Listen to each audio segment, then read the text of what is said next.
good workout. Ooh, there's the water. Yeah, I'll look it up here for a little bit, guys. Hey, good morning everyone. My name is George. Welcome to my channel. Yeah, today, this morning, riding the bike on the beach is not working so well. Like the sand has to be just the right consistency. Yeah, I could leave my bike there for a little bit. This is in Mexico. What I've been told here and what I've been experiencing, you don't have to worry about crime so much. Not as much as in Canada. Last night I had a conversation with my neighbor, and who's also the dad of the lady who's renting us the place. And when I told him that 2 years ago I had my truck stolen in Edmonton, Alberta, and he was kind of surprised. He was like, what? In Canada they're stealing stuff? And he goes, well, no hay problema aquí. Tranquilo. All right, before I go on with this, I wanted to make a video about kind of the culture shock that you experience when you stay here for a while, and at the same time, can't really call it that because I mean I'm not going through it in the same way as you would if you came here for the first time, but it's still worth talking about. So I'm not going to walk too far away from my bike because I only have a cable lock on it. And it's not tied to anything, it's just around the wheels, so that you would have a hard time pushing it out of here. You'd have to carry it, which is not impossible to do. It doesn't push that well anyways in that sand. But I have enough confidence that I can walk down the beach here for a bit without anybody taking that bike.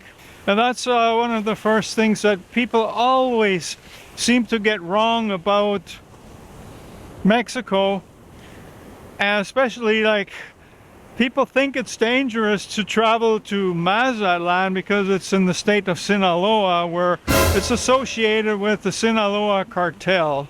Well, all the coastal regions in Mexico have cartel business going on. It doesn't matter where you are, and it's not as prevalent as you might expect. You know, it's actually more prevalent in Canada, and that brings me back to that conversation from last night. You know, I explained it to him that, well, we have a lot of drug addicts in Edmonton and a lot of homeless people, and some of them, they become homeless because they are addicted to drugs.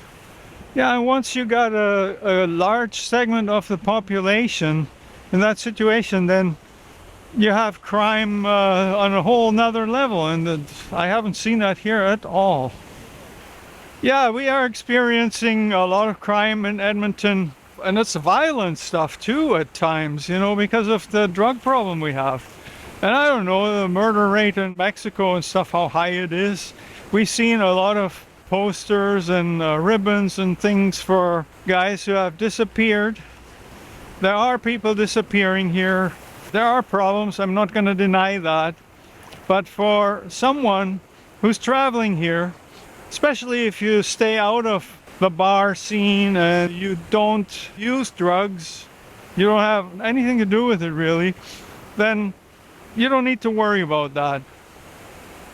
The way I see it almost is like Mexico today is in many ways the way we like to describe the 1960s in the US and in Canada, where you could just leave your car unlocked and you could just leave your door unlocked.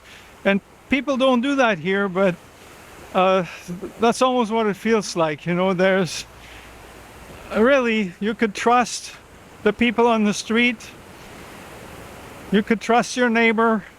They're not going to do you any harm.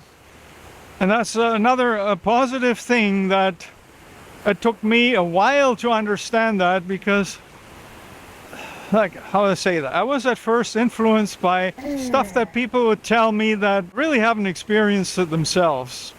Sometimes you will hear people say, well, in Mexico, well, you better stay right in your resort or in the immediate area, and you have to go to all the places where people are recommending it to you, and don't go towards just locals because it's just dangerous. That is totally false. Mind you, it would help you a lot if you understand or you speak, if you understand and speak at least some Spanish. That'll go a long way, you know, that'll make it a lot easier, and you find out in no time at all that the local people in general are very friendly. They are very curious about where you're coming from, and lots of times actually I get asked where I'm from, and when I say Canada, they smile. I don't know what they would say if I say Estados Unidos, which means United States. Might be same thing, but I mean, there's this thing, you know, like right now with the president and stuff, people being deported from the US. Canada doesn't have that same reputation. Now, as for culture shock, the things that you have to be ready for, and that every time that I come here, no matter where it is in Mexico and probably other parts of Latin America, the noise level is a lot more intense than in Canada. Mind you, they shut her down at night usually, but at night you might hear dogs barking all around the neighborhood. Here it's mostly neighborhood dogs. A lot of them seem to be locked up in their house behind a gate and they don't get out, or they're on the roof of their house and they're just having conversations at night, and sometimes maybe a free stray dog walking around or whatever, and then you hear them howling and it's crazy. Another one is, and I think that's been getting worse ever since I've been coming to Mexico. You cannot say that it just popped up. It's the traffic. And there are more cars here now than they have been in the past. And the rules aren't enforced as much here as we're used to in Canada, so you basically have to fend for yourself. And of course, if you're on a bicycle, that's not that easy to do sometimes. Sometimes when you're at an intersection where you're not familiar with the area and you're trying to get across a road or something, often I've seen there's traffic popping up all of a sudden out of nowhere, because I wasn't aware that they could be coming from this or that side, which probably speaks to the signage. The signage isn't necessarily that accurate here or that good. Sometimes the only way I can see that I'm in the one way is by the way all the vehicles are facing, and sometimes I'm even wrong because everybody just happens to park on either side of the road. So these things you have to get used to, but there are also a lot of positive things that are really easy to get used to. Like, people don't take nothing personal here. Yesterday I thought I was getting ripped off for some avocados that I bought.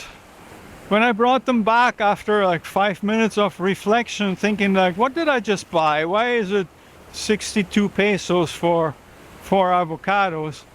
And then I looked at them and they were kind of overripe already. I went back there, I said, look, I don't like your avocados, they're too expensive. And they just shrugged their shoulders, they took them back. And at first my explanation was, well, they're already ripe, so we can never eat this many avocados in a couple of days before they spoil. So then at first he's going, okay, so do you want to keep 2 of them at least? And I'm like, no, thank you, but I thought they were too expensive. And they took them back, no problem at all. See, I think in Canada I might have had a problem returning produce to the produce store. Mind you, it was only 5 minutes into the deal. What I have trouble with at times is when people try to overcharge me. It comes out of the blue because most people aren't like that. When I'm prepared for it, I can tell it from a mile away. When they say, oh, my friend, because they want to make sure that they talk to you in English. Lots of people actually try that, but it's where the confusion comes in, because not everybody is sincere about it. Especially when they say cheap for you or almost free. You're probably getting ripped off. But if they just tell you the price and there's no big deal about it, well, then you're probably getting your money's worth and maybe then some, because in general, if your income is Canadian or American, you're doing very well here with your currency, after exchanging it, of course. Well, along those lines, I'm going to tell you how much it costs us to stay here for roughly a month. Well, in Canadian dollars, a month of living, cash expenses, which was all we have done, is for food, for like daily needs, like the soap, there's sunscreen in there. We went to the dentist a couple of times. We go out to eat once or twice a week, take buses here and there, go to the market. Excellent groceries, like high quality food, really good stuff. A big case of eggs, 30 eggs, 90 pesos. That's like $6.50 or something like that in Canadian. If that, I mean, that's a hell of a deal. And egg prices have been all over the news, especially in the United States. Yeah, if you're paying like $10 or so for a dozen of eggs, I feel sorry for you. I mean, soon I might be in the same situation in Canada, who knows? I hope not. I'll have to buy a chicken at some point if that's to go on. But it definitely almost makes me want to move here, because the food is actually not just cheaper here, it's also better. Sometimes for the fruits and vegetables, there isn't quite the same variety like you would find in Canada. But you have to keep in mind that in Canada, everything that you have in the a grocery department or a produce department is imported from somewhere during the winter. There's very few things that are grown locally. And it makes them, number one, more expensive. And number two, the quality is affected. There's just no question about it. I guess you're waiting for the big reveal here. What does it cost us to stay? I kept track of our expenses for an entire month. And the average per week is around $160 Canadian after conversion for a week. Yeah, you multiply that by 4 to get your month. So you're still coming out under 700. If you budget 800, you'll be on the safe side for sure. That's for two people living here in Mazatlán for the cash expenses. So that's in Canadian dollars. Of course, if your dollars are American dollars, your money goes even further here. It's really amazing how little you have to spend here to sustain yourself on a daily basis. Everything's cash here. That's, by the way, it's another cultural thing. There are some places you can pay with your card, but a lot of places will only take cash, and we've set ourselves up for that. So we just bring a whole pile of Mexican cash. We kind of divide it into how much we want to spend by day. A lot of times we come out under it, most of the time actually. And that's good, because I think otherwise we wouldn't break even. You might be wondering how much our Airbnb costs us, and I gotta give you a warning about that, because this Airbnb is hardly suitable for a 2-month stay. It's a very small place. It is clean. It is equipped with kitchen stuff. We have a cooking plate, we have a modern fridge, we have a microwave, which we haven't used. Yeah, we have a bathroom that has a shower and a toilet, no sink.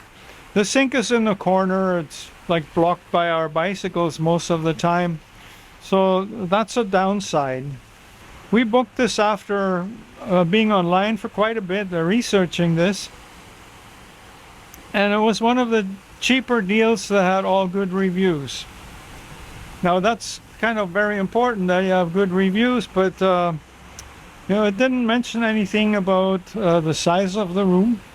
And once you're there, you realize that it's not very big. So, like, we had to make do with a very small room with no balcony or anything like that for almost for a month and a half now, and we're going to stay there for the rest of the time. So that is the problem if you're booking something in advance that you haven't seen. Now what you could do, what we did last year, is we just fly in here, book a regular hotel or whatever for the first 5 days, maybe a week. Just pay the price, whatever it is, and then we use that week to shop around. But I found that was quite stressful last year. And what had happened is that we had found a really good place online, and it was still more than we were willing to spend for the entire time. But now, had we had a Mexican SIM card on our phone, or right now you can actually do a lot of it with the WhatsApp. Everybody here has WhatsApp, so that's a good thing to know. But for WhatsApp, you need an internet connection. But a lot of times you will see a sign posted somewhere. They'll say, se renta vacacional, renta departamento.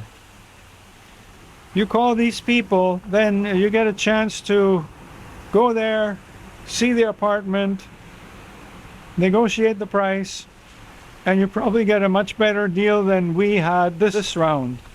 Airbnb, the pricing is fair from a Canadian perspective. But I think down here, locally, in pesos, you can probably do better. But you'd have to be prepared again to pay the apartment in cash. That's something to keep in mind, and I think we're going to go back to that next time, because this Airbnb stuff, well, we tried it out this time.